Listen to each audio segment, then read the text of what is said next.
City College has been going through an ongoing budget crisis, but now they say we have fallen off the fiscal cliff, and there's a lot of concerns about part-timers and newly hired full-timers being laid off. A lot of people who have dedicated time and energy to this school for many, many years.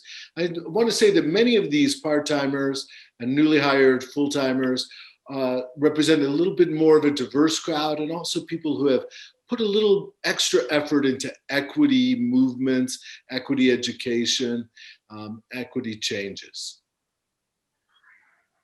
And I wanted to share about the very community-oriented creative writing program that we have at City College that was built from the ground up with blood, sweat, and tears from a faculty group that was heavily part-time faculty.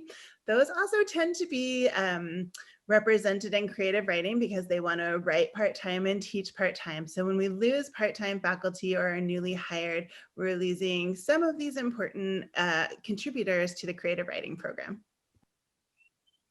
I'd just like to remind everyone that we live in San Francisco, which is a very rich city with lots of wealth, lots of resources, and there's no reason why we can't have a fully funded community college for all.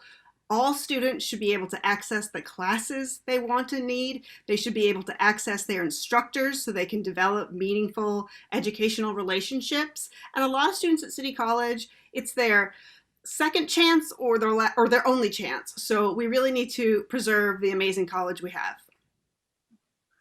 Yeah, and I just want to add what an amazing and unique place City College is in the sense of how the dynamic between our part-time faculty and our full-time faculty work so closely together.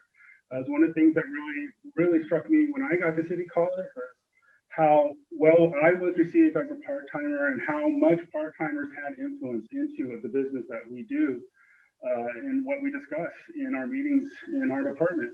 And I've always felt that was a very unique and special thing, knowing that that's not always the case in other places. Thanks, Christian. You know, to lean on a cliche, we've all been talking about how we're standing on the shoulders of giants. We really appreciate all the work that has come from the folks who have been here, who have been fighting, who have especially been fighting to keep the community in community college and to not have that stripped out, despite the efforts of a number of political forces. But one of the things that I really think about is what's going to be the future? What's going to be the future in 10 and 20 and 30 years for CCSF? And so as Ron points out, we know that part-time faculty as well as the newly hired full-time faculty have a wealth of diversity, have a lot of energy towards our equity projects, are really trying to rethink how we can continue to strengthen the way that CCSF is serving our community. When you eliminate that, you're eliminating the chance for the next generation to pick up this mantle. You're eliminating the chance for us to be able to carry on the work that's been done and to be able to push this forward another decade, 2 decades, 3 decades. So it's not, you know, we recognize that the budget crisis has been hitting everybody and it's tough for everyone, but we feel like we're really at a pivotal point right now where we're asking that question: what is the future of CCSF, and how are these budget cuts in particular targeting it in a way that may be eliminating the core, maybe eliminating some of that spirit, maybe eliminating our opportunity? And we want to keep fighting for that. And that's why we think now more than ever is when we really have to reinvest in not just CCSF, but public education in general. And we want to thank you all for listening. Support City College. Bye.